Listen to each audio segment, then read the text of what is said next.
আমার ভাইরা, আজকে আপনাদের সামনে কোরআনুল কারীমের অন্যতম ছোট একটি সূরা। ছোট সূরা কিভাবে?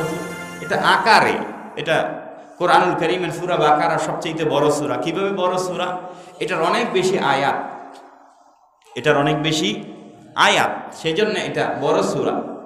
আর সবচেয়ে ছোট সূরা যেটা কোরআনুল কারীমের, সেটা হচ্ছে সূরাতুল কাউসার। সূরাতুল, কথা বলেন না, সূরাতুল কয় আয়াত? 3 আয়াত। কয় আয়াত? 3 আয়াত। অনুরূপভাবে কোরআনুল কারীমের আরো একটি সূরা আছে যেটা হচ্ছে 3 আয়াত। কয় আয়াত? এটা হচ্ছে সূরাতুল আসর। সূরাতুল, কথা বলেন না, সূরাতুল আসর, যেটা হচ্ছে 3 আয়াতের। এই দুইটা সূরাই 3 আয়াত করে, অন্য কোন সূরা 3 আয়াতের আর নেই। এই সূরা আসরের মূল আলোচ্য বিষয় হচ্ছে, বান্দা সময়ের দাম দাও, সময়ের গুরুত্ব দাও। যদি তুমি সময়ের গুরুত্ব না দাও, তাহলে তোমার কেমন লস হবে, কেমন ক্ষতি হবে, এটা বুঝাইতে যাইয়া ইয়েমেনের একজন শায়খ, ইয়েমেনের একজন দার্শনিক, তিনি বলছেন সময় হচ্ছে তরবারির মতন। কিসের মতো? কথা বলেন না, সময় কিসের মতো? এদিক দিয়ে যারা আছেন বলেন তো, সময় কিসের মতো? তরবারির মতো। সময়টা হচ্ছে তরবারি। ও শিক্ষার্থী ভাই, ও যুবক ভাই, ও বৃদ্ধ ভাই, এই সময়টা দিয়া তুমি কাটো। তুমি কাটো কি? ছাত্র তার সময়কে কাজে লাগিয়ে পড়াশোনা করবে, সে নামাজ আদায় করবে। যুবক তার কাজ করবে, সে পড়াশোনা করবে, সে নামাজ আদায় করবে। বৃদ্ধ তার কর্ম শেষ হয়ে গিয়েছে, সে ইবাদত করে সময়কে কাজে লাগাবে। অর্থাৎ সময় হচ্ছে তরবারি বা আপনার তলোয়ার বা ছুরি। এই ছুরি দিয়া তুমি কাটো। আর যদি এই সময়ের দিয়া, এই সময়কে দিয়ে তুমি যথাযথ কাজে লাগাইতে না পারো, এই সময় হয়ে যাবে ছুরি, ও উল্টা তোমাকে এই সময়ে কেটে দিবে। জোরে বলেন নাউজুবিল্লাহ। আর একটু জোরে বলেন নাউজুবিল্লাহ। আল ওয়াক্তু কাসাইফ, আল ওয়াক্তু কাসাইফ, সময় হচ্ছে তরবারি। হয়তো তুমি এই সময় দিয়া সময়কে পরিপূর্ণভাবে কাজে লাগাও, আর যদি তুমি সময়কে পরিপূর্ণভাবে কাজে না লাগাও, একটা সময় আসবে, সেই সময়টা ছুরি হয়ে তোমাকে কেটে ফেলবে। তোমাকে সেই সময় খোঁটা দিবে, তোমাকে মানুষ খোঁটা দিবে যে তুমি তো ভালো ছাত্র ছিল না, তুমি ভালো পড়াশোনা করো নাই, তুমি তো ভালো কাজ জানো না। এই যে একটা সময় চলে আসবে, মানুষ আপনাকে নিয়ে ঠাট্টা মস্কারা করবে। সেই জন্য সূরা আসর আজকে আমরা সংক্ষিপ্ত আলোচনা করব। এটার মূল পয়েন্ট হচ্ছে সময়কে কাজে লাগানো। কাকে কাজে লাগানো? আমরা সকলেই জানি সময়ের 1 ফুর, অসময়ের কয় ফুর? 10 ফুর। সময়ের কাজ যদি সময় না করি, আমরা সময়ের কাজ যদি আমরা সময় না করি, তাহলে আপনার জন্য, আমার জন্য এই দুনিয়াতে রয়েছে লাঞ্ছনা, পরকালেও রয়েছে লাঞ্ছনা। অনেক বাবারা রয়েছেন বৃদ্ধ বয়সে, যে কোনো কারণে হোক আল্লাহ পাক হিদায়াত দান করেছেন। একটা মানুষ যদি সারা জীবন খারাপ ছিল মনে করেন, মরার সময় যদি ঈমান নসিব হয়, এই মসজিদের কোনো মুসল্লির ক্ষতি আছে? কথা বলেন, আছে? আরে জোরে বলেন, আছে? কোনো ক্ষতি নাই। আমরা আরো খুশি যে মানুষটা দুনিয়াতে ভালো মন্দ যাই করছে, কিন্তু আল্লাহ পাক ইন্তেকালের সময় তার মুখের মধ্যে কালেমা পড়ার তৌফিক দান করেছে। হয়তোবা এটার জরিয়ায় আল্লাহ পাক তাকে জান্নাতুল ফেরদাউস নসিব করতে পারে কি পারে না? জোরে বলেন, পারে কি পারে না? আমরা আল্লাহ পাকের প্রতি সেরকম সুধারণা রাখতে চাই কি চাই না? সম্মানিত হাজিরিন, বৃদ্ধ মানুষ উনি এখন চিন্তা করে যে আমার দুনিয়ার সব কিছু আমি জোরাইলাম, এখন তো আমার সন্তান আমার কথা শোনে না, আমার সন্তান নামাজ পড়ে না, আমার সন্তান বয়স 40-45, এখনো হাফ প্যান্ট পরে, আছে কি নাই? কথা বলেন, আছে কি নাই? গত সপ্তাহে আমি মদিনা শরীফের একটা মার্কেটে এরকম একজন দেখছি, সাথে মহিলা। সব তো সৌদি আরবে যারা আছে তারা সকালে কালো বোরকা পরে, আপনারা জানেন, কিন্তু তার সাথে যিনি দাঁড়িয়ে আছেন হাফ প্যান্ট পরা। কি পরা? বয়স 35 থেকে 40 হবে, কিন্তু তার জন্য পর্দা করা সুন্নত না ফরজ?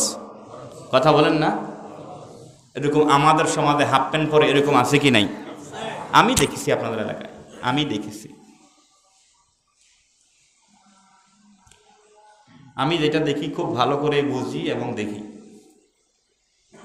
এখন যে এই সন্তানের যে এই কন্ডিশন হলো, এই পর্দায় আসলো, এটা কি শুধুমাত্রই সন্তানের দায়িত্ব? এই জন্য কি শুধুমাত্রই সন্তান দায়ী? পিতামাতার কি কোনো দোষ নাই, কোনো দায়িত্ব নাই? ওয়াল আসরি।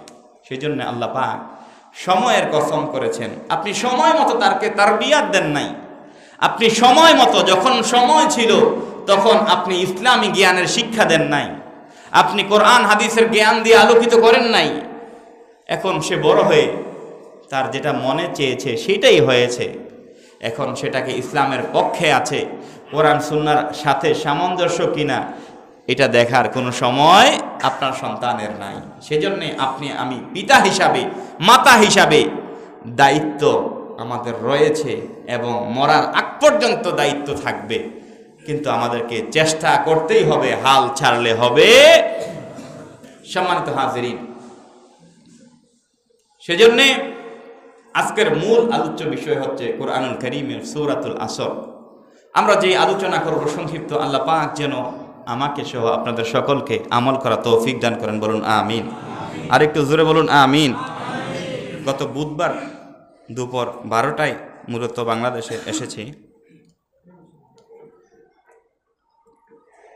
আমার ব্যক্তিগতভাবে শরীরের যে কন্ডিশন ছিল, আজকে কথা বলতে পারবো এটা আমার ধারণায় ছিল না। আলহামদুলিল্লাহ, আমি কথা খুব সহজেই বলতে পারছি, আলহামদুলিল্লাহ বলি। আসুন কোরআনুল কারীম থেকে তেলাওয়াত করি। আউযু বিল্লাহি মিনাশ শাইতানির রাজীম। বিসমিল্লাহির রাহমানির রাহিম। ওয়াল আসরি ইন্নাল ইনসানা লাফি খুসর إلا الذين آمنوا وعملوا الصالحات وتواصوا بالحق وتواصوا بالصبر।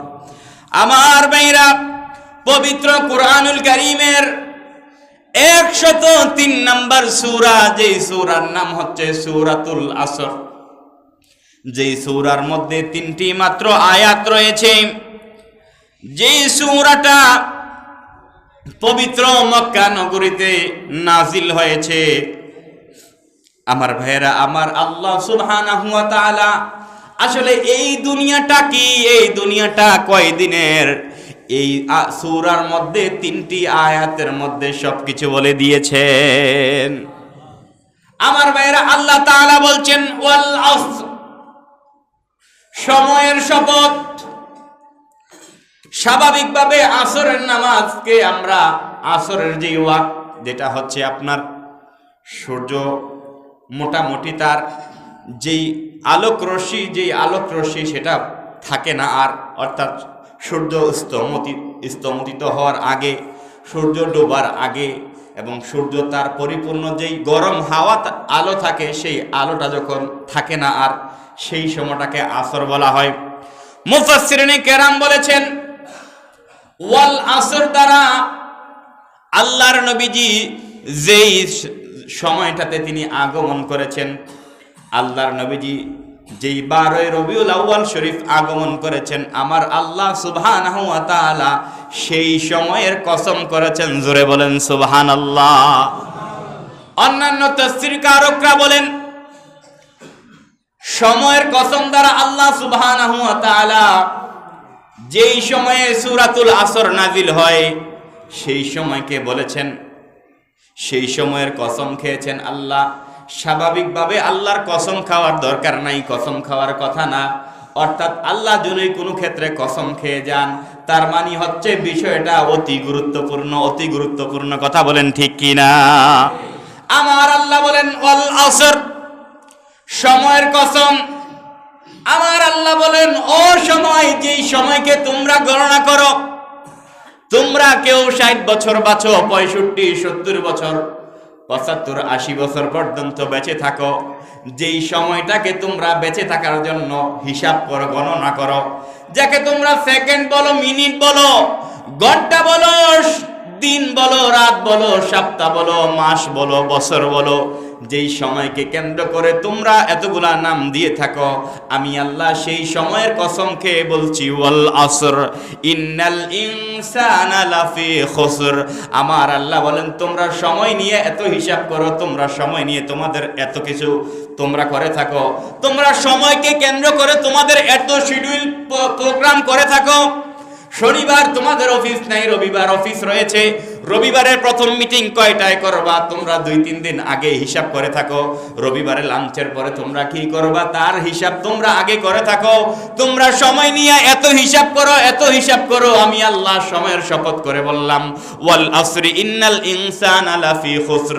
আমি সময়ের শপথ করে বললাম, অধিকাংশ, ওয়াল আসরি ইন্নাল ইনসানা, নিশ্চয় অধিকাংশ মানুষ, লাফি খুসরিন, নিশ্চয় অধিকাংশ মানুষ লসের মধ্যে, ক্ষতির মধ্যে রয়েছে। জোরে বলুন নাউজুবিল্লাহ। আমার আল্লাহ শপথ করে বলতেছেন।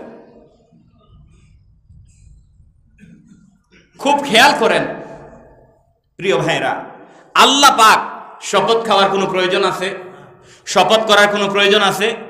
আল্লাহ পাক যাই বলেন না কেন আমরা বিশ্বাস করি কিনা? আমান্না ওয়া সাল্লামনা। আল্লাহ পাক এবং রাসূল পাক সাল্লাল্লাহু আলাইহি ওয়াসাল্লামের পক্ষ থেকে কোরআন পেয়েছি, হাদিস পেয়েছি, সব মাথা নত করে মেনে নিয়েছি। কোনো বিষয়ে কি কেন কোনো প্রশ্ন করা যাবে? কিন্তু সেই আল্লাহ পাক তিনি শপথ করে বলছেন, আল্লাহ বলছেন, সময়ের কসম, নিশ্চয়ই অধিকাংশ মানুষ ক্ষতির মধ্যে রয়েছে, অধিকাংশ মানুষ লসের মধ্যে রয়েছে। আমার ভাইরা, আপনারা বলেন, আপনারা সবাই মিলে বলবেন আমাকে, আসলেই কি অধিকাংশ মানুষ ক্ষতির মধ্যে আছে কি নাই? একটু জোরে বলেন না, আছে কি নাই? সন্দেহ আছে? শুধু একটা প্রমাণ দিয়ে দিচ্ছি আপনাদেরকে। ইসলামিক ফাউন্ডেশন বলেন, বাংলাদেশের বিভিন্ন ধর্মীয় এনজিও, বিভিন্ন প্রকারের সংস্থা পরীক্ষা করে দেখেছে, এই বাংলাদেশের মধ্যে মুসলমান রয়েছে 192 জন। 100 কয়জন? কথা বলেন না, কয়জন? কিন্তু 92 জনের মধ্যে আবার যখন 92 জন, তো 100-র মধ্যে 92 জন আমরা, কিন্তু যখন আবার 100 মুসলমান একসাথ করি, 100 মুসলমান একসাথ করলে দেখা যায় 5 ওয়াক্ত নামাজ আদায় করে 10 থেকে 15 জন মাত্র। জোরে বলেন নাউজুবিল্লাহ। আরো জোরে বলেন নাউজুবিল্লাহ। তাহলে আপনারা বলেন, মানুষ ক্ষতির মধ্যে আছে কি নাই? আরো জোরে বলেন, আছে কি নাই? নামাজ ফরজ করেছেন কে? আরো জোরে বলুন, কে? তো আমরা তো সেই নামাজের সাথেই নাই, আমরা তো সেই নামাজের সাথেই নাই। সেজন্য আল্লাহ পাক বলেছেন, ওয়াল আসরি ইন্নাল ইনসানা লাফি খুসর। সময়ের শপথ ইয়া রাসূলুল্লাহ, যেই সময়ে আপনি শুভ আগমন করেছেন, ইন্নাল ইনসানা, নিশ্চয় অধিকাংশ মানুষ, মানব জাতি, লাফি খুসর, নিশ্চয় অবশ্যই মন্দের মধ্যে রয়েছে, ক্ষতির মধ্যে রয়েছে। আমার আল্লাহ পরের আয়াতে ইল্লাস ব্যবহার করেছেন। কোন সূরা বা আয়াতের মধ্যে যখন ইল্লা আসবে, আমি আপনাদেরকে আরেকবারও বলেছিলাম, ইল্লা আসার পরে তার অর্থটা কিছুটা পরিবর্তন হয়ে যায়। কেমন হয়ে যায় দেখেন, ইল্লাল্লাযীনা আমানু, এতক্ষণ আমার আল্লাহ বলেছেন অধিকাংশ মানুষই ক্ষতিগ্রস্ত, অধিকাংশ মানুষই লসের মধ্যে আছে, ভুলের মধ্যে আছে। আমার আল্লাহ এবার বললেন, ইল্লাল্লাযীনা আমানু, তবে তারা ব্যতীত যারা ঈমান এনেছে। জোরে বলেন সুবহানাল্লাহ। এই সূরার মধ্যে 4 প্রকারের, 4 শ্রেণীর মানুষের কথা আমার আল্লাহ এখন বয়ান করবেন, যে 4 শ্রেণীর মানুষ ছাড়া দুনিয়ার সমস্ত মানুষ ক্ষতিগ্রস্ত। কয় শ্রেণীর মানুষ ছাড়া? কথা বলেন, কয় শ্রেণীর? আর একটু জোরে বলুন, কয় শ্রেণীর? আল্লাহ পাক যেন, আজকে আমরা দোয়া করি জুমার দিন, আল্লাহ পাক যেন আমাদেরকে এই 4 শ্রেণীর মধ্যে রাখে। সকলে বলুন আমিন। আর একটু মহাব্বতে বলেন আমিন। আমরা এই 4 শ্রেণীর মধ্যে থাকতে চাই কি চাই না? চাই কি চাই না? সম্মানিত হাজিরিন, আমার আল্লাহ বলছেন ইল্লাল্লাযীনা আমানু, তারা ক্ষতির মধ্যে নাই, তারা লসের মধ্যে নাই, যারা ঈমান এনেছে। কি এনেছে? কথা বলেন না, কি এনেছে? 1 নাম্বার যারা ঈমান এনেছে। আমিনু কামা আমানান নাস, অর্থাৎ সেরকম ভাবে ঈমান আনো যেরকম ভাবে সাহাবাই কেরাম ঈমান এনেছিলেন। জোরে বলেন সুবহানাল্লাহ। ঈমান আনতে হবে পরিপূর্ণভাবে, আকীদা পরিপূর্ণভাবে শুদ্ধ হতে হবে। ডান দিকে বাম দিকে তাকানো যাবে না। 100 মণ দুধের মধ্যে যেমন 1 ফোঁটা প্রস্রাব যদি দেওয়া হয়, কোন বিবেকবান যদি দেখে 1 ফোঁটা প্রস্রাব দেওয়া হয়েছে, আমার ভাইয়েরা বলেন কোন বিবেকবান কি সেই দুধ পান করবে? কথা বলেন করবে? দধি বানাইলে কি দধি খাবে?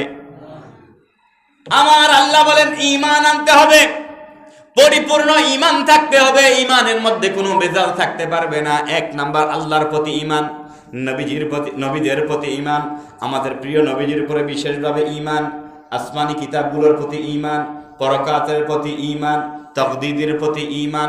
অনুরূপভাবে ঈমানের যতগুলা শাখা প্রশাখা আছে, প্রত্যেকটা বিষয়ের উপরে পরিপূর্ণ ঈমান আনতে, কথা বলেন ঈমান আনতে হবে। এখন যদি চুল পরিমাণ সার দেই, আমরা সার দেওয়ার চেষ্টা করি, তাহলে ঈমান পরিপূর্ণ হবে। 2 নম্বরে আমার আল্লাহ বললেন ওয়া আমিলুস সলিহাত, বান্দা ঈমান এনে ফেলেছো, 1 নাম্বার কাজ হয়ে গিয়েছে। 1 নাম্বার কাজের সাথে লাগানো আরেকটা কাজ, সেটা হচ্ছে ওয়া আমিলুস সলিহাত। ওয়া আমিলু, তোমরা আমল করো, as-সলিহাত, নেক আমল। কি আমল? কথা বলেন না, কি আমল? আরো জোরে বলেন, কি আমল? নেক আমলের শুরু থেকে শেষ পর্যন্ত নেক আমল হচ্ছে 5 ওয়াক্ত নামাজ, 5 ওয়াক্ত ফরজ নামাজের প্রতি পরে সুন্নত নামাজ, তারপরে হচ্ছে ওয়াজিব নামাজ, নফল নামাজ। 2 নাম্বার হচ্ছে বেশি বেশি জিকির আজকার করা, 3 নাম্বার হচ্ছে দুরূদ পাক করা, 4 নাম্বার হচ্ছে ইস্তেগফার করা, 5 নাম্বার হচ্ছে সদকা করা। অর্থাৎ যত নফল ইবাদত আছে, যত ভালো ইবাদত আছে, সবগুলা আমল করা হচ্ছে ওয়া আমিলুস সলিহাত। বান্দা যখন 1 নাম্বার ঈমান এনে ফেলবে, 2 নাম্বার তোমার প্রতি দায়িত্ব হচ্ছে নেক আমল করা। কি আমল? কথা বলেন না, কি আমল? আমার ভাইরা যখন 1, 2 পরিপূর্ণ হয়ে যাবে, আমার আল্লাহ তারপরে বলছেন ওয়াতাওয়াসাউ বিল হক, তোমরা একে অপরের সাথে যখন কথা বলবে, তোমরা যখন একে অপরের সাথে কথা বিনিময় করবে, ভাব বিনিময় করবে, লেনদেন করবে, যত কিছুই করো না কেন সব কিছু করবা সত্য। কি করবা? কথা বলেন না, কি করবা? এখন তো মানুষ মানে এমন ভাবে আমাদের সমাজের মধ্যে মিথ্যাটা আপনার পুরো সমাজকে ছেয়ে ফেলেছে, এখন সত্য বলে থাকা কঠিন। ঠিক কিনা বলেন? কথা বলেন ঠিক কিনা? এখন সত্য বলে থাকা কঠিন, কারণ আল হাক্কু মুররুন, সত্যটা তিতা। অনেক সময় সত্য বললে এই রাষ্ট্রের মধ্যে কল্লা থাকবে, এই সমাজের মধ্যে যিনি বেশি পামপট্টি মারতে পারে তার দাম বেশি না কম? কথা বলেন, বেশি না কম? আর যিনি হক কথা বলে তাকে স্বাভাবিকত মানুষ পছন্দ করে। বলছে মানুষটার মধ্যে রসগোস নাই, জায়গা বোঝে না। ঠিক কিনা বলেন? কিন্তু হক কথা বলার জন্য তো জায়গা মতে হক কথা বলতে হয়, বেজাগায় বললে হবে? কথা বলেন, হবে? যে মানুষটা জায়গা চিনে না, আরে হ্যাঁ তো জায়গা চিনেই তো জায়গা মতে হক কথা বলেছে। ঈমান যদি দুর্বল হয়, অপরিপূর্ণ থাকে, তাহলে কি হক কথা আসবে? জীবনেও আসবে না। সেজন্য 3 নাম্বার মুমিন হচ্ছেন যিনি, আমার আল্লাহ বললেন সবাই লসের মধ্যে, ক্ষতির মধ্যে। 1 নাম্বার যিনি ঈমান এনেছে, 2 নাম্বার যিনি নেক কাজ করেছে, 3 নাম্বার যিনি সত্য কথা বলেছে, সত্য উপদেশ দিয়েছে, মানুষকে সত্যের পথে তিনি আহ্বান করেছে, মানুষকে ভালোর পথে তিনি আহ্বান করেছে, মানুষকে সত্যের জন্য উপদেশ দিয়েছে, মানুষকে ভালো পরামর্শ দিয়েছে। জোরে বলেন সুবহানাল্লাহ। আমাদের সমাজে খারাপ পরামর্শ দেওয়ার লোক আছে কি নাই? কথা বলেন, আছে কি নাই? 4 নাম্বার আমার আল্লাহ বলেন ওয়াতাওয়াসাউ বিসসবর, ও বান্দারা, আমি আল্লাহ তোমাদের প্রতি পরীক্ষা নেব, অনেকগুলা বিষয়ের প্রতি পরীক্ষা নেব। কত নবী রয়েছেন, এই ইব্রাহিম নবী কোরআনের মধ্যে এতবার এসেছে। ইব্রাহিম নবীর জীবন তো অন্যরকম জীবন। জন্মের পরে সন্দুকের মধ্যে ফেলানো হলো, আগুনের মধ্যে ফেলানো হলো, আরো কত কিছু কি। তাহলে নবীরা যদি ধৈর্যের পরীক্ষা দিতে পারেন, আমরা উম্মত হয়ে ধৈর্যের পরীক্ষা দেওয়ার দরকার আছে কি নাই? ধৈর্যের পরীক্ষা দিতে হবে। সেজন্যে সবরের উপদেশ দিতে হবে। সবর, নিজে সবর করতে হবে। একটা জিনিস পাই নাই, তার মানে হচ্ছে এটা আমার ভাগ্যে, কথা বলেন না, এটা আমার ভাগ্যে পাই নাই মানে এমন না যে একজনে পেয়েছে আমি পাই নাই। পাই নাই মানে আমার ভাগ্যে নাই। এটা যদি আমি বুঝতে পারি, তাহলে কি আর আমার কোনো সমস্যা হবে? আমি তো সবর করলাম। আল্লাহ পাক যেন এই 4টা গুণ, 1 নাম্বার, সমস্ত মানুষ বিপদের মধ্যে, ক্ষতিগ্রস্ত সমস্ত মানুষ লোকসানের মধ্যে আছে, বলেছেন কে? কথা বলেন কে? কিন্তু 4 প্রকারের মানুষ ব্যতীত। 1 নাম্বার হচ্ছে যারা ঈমান আনে, 2 নাম্বার হচ্ছে যারা আপনার নেক আমল করে, 3 নাম্বার হচ্ছে যারা একে অপরকে সত্যের উপদেশ দেয়, সত্য কথা বলে, সত্য সমাজ গঠন করে, সত্য নিয়ে কাজ করে। 4 নাম্বার হচ্ছে যারা নিজেরা সবর করে, অন্যকে সবর করার জন্য উৎসাহিত করে। আমার আল্লাহ সুবহানাহু ওয়া তাআলা যে এই 4টি কোয়ালিটির কথা বলেছেন, আল্লাহ পাক যেন প্রথমে আমাকে, তারপরে আপনাদের সকলকে এই 4টি কোয়ালিটি অর্থাৎ গুণ অর্জন করার তৌফিক দান করেন। সকলে বলুন আমিন। আরেকটু জোরে বলুন আমিন। আমার ভাইরা, আসরের শপথ করা হয়েছে, বলা হয়েছে ওয়াল আসরি, আসরের শপথ করা হয়েছে। আমার ভাইরা, আসরের নামাজ যখন শেষ হয়ে যায়, সূর্য ডুবে যায়, তারপরে কোন নামাজ? কথা বলেন না, কোন নামাজ? এই সূরাতুল আসর আপনাকে জানিয়ে দিচ্ছে, তুমি এখনো সময়ের কদর বুঝো না, তুমি এখনো দুনিয়া নিয়ে ঘুরতেছো, তুমি এখনো মানুষের পাল্লায় পড়ে যাচ্ছ, মানুষকে তুমি পাম পট্টি দিয়ে তুমি নিজের ইনকাম করছো। আমার ভাইরা, আমার আল্লাহ বলছেন এটা আসরের শপথ করলাম, এরপরেই সূর্য ডুবে যাবে। সূর্য যখন ডুবে যায়, তার মানে হচ্ছে তোমারও সূর্য, তোমারও জীবন আর বেশিক্ষণ নাই। আসরের পরে যেহেতু সূর্য ডুবে যায়, হঠাৎ যে কোনো সময় তোমার জীবনেরও সূর্য ডুবে যেতে পারে। অতএব বান্দা, সঠিক সময়ে তুমি ঠিক হয়ে যাও। আমার আল্লাহ সুবহানাহু ওয়া তাআলা আমাকে আপনাকে এই কথাগুলো ধরে ধরে বুঝিয়ে দিচ্ছেন। আমি আপনি যদি আমার ভাইয়েরা না বুঝি, তাহলে তো আর কিছুই করার নাই। আপনার বিবেককে আপনি প্রশ্ন করবেন, বিবেকের যে প্রশ্ন, আপনার বিবেক যে উত্তর দিবে, সেই উত্তর হচ্ছে আসল উত্তর। আপনাকে এই বিবেককে প্রশ্ন করে আপনি যখন চলবেন যে আজকে সারা দিনের মধ্যে আমি কতটি ভালো কাজ করেছি, কতটি খারাপ কাজ করেছি, এই হিসাবের জন্য আপনাকে আরেকজনের কাছে যেতে হবে না। আপনি যখন নিজেই হিসাব করবেন, তাহলে আজকের আমলের কারণে, আজকে সারাদিনের কারণে আপনি জান্নাতি না জাহান্নামী, এটা আপনি নিজেই নির্ধারণ করতে পারবেন। এই জন্য আর হাকিমের কোর্টের কাছে যাওয়া লাগবে। আমার ভাইরা, আসরের আজান যখন হয়ে যায়, বরফ বিক্রেতা, বাংলাদেশের মধ্যে বরফের সেরকম ভাবে রাস্তার মধ্যে বরফ বিক্রেতা নাই, কিন্তু আরবের মধ্যে বরফ বিক্রেতা হয়, বিশেষ করে রমজান মাসের মধ্যে। আসরের আজান দেওয়ার পরে বরফ বিক্রেতা তার খোলা বরফগুলো নিয়ে রাস্তার মধ্যে, বাজারের মধ্যে দাঁড়িয়েছে। বরফ বিক্রেতা ক্রেতাদেরকে ডাকতেছে, বলে তাড়াতাড়ি আমার বরফ নিয়ে যান। যদি আমার বরফ কেউ কিনে না দিয়ে যান, আগামী 1 ঘন্টা পরে আমার বরফ আর বরফ থাকবে না, বরফ বিলীন হয়ে পানি হয়ে যাবে। কথা বলুন ঠিক কিনা? সেজন্য সূরা আসর বলতেছে, মানুষ ঠিক হয়ে যাও। তোমাদেরকে আমি নেক আমলের, ঈমানের কথা বলেছি, নেক আমলের কথা বলেছি, সত্য কথা বলার জন্য বলেছি, উপদেশ দিয়েছি, সবর করার জন্য বলেছি। আমি সূরা আসরের মূল ভাষ্য হচ্ছে বরফ বিক্রেতার মতন। বরফ বিক্রেতা কাঁদতে থাকে, চিল্লাইতে থাকে যে তাড়াতাড়ি আমার বরফ নিয়ে যাও। আমার বরফ যদি না কিনে নাও, তাহলে আমার সমস্ত পুঁজি পানির মধ্যে বিলীন হয়ে যাবে। কথা বলুন ঠিক কিনা? আল্লাহ পাক আমাদের সকলকে সূরাতুল আসর বুঝার, সূরাতুল আসরের মূল আবেদনগুলো আমাদের জীবনে প্রতিফলন করার তৌফিক দান করুন। সকলে বলি আল্লাহুম্মা আমিন। যারা পড়ে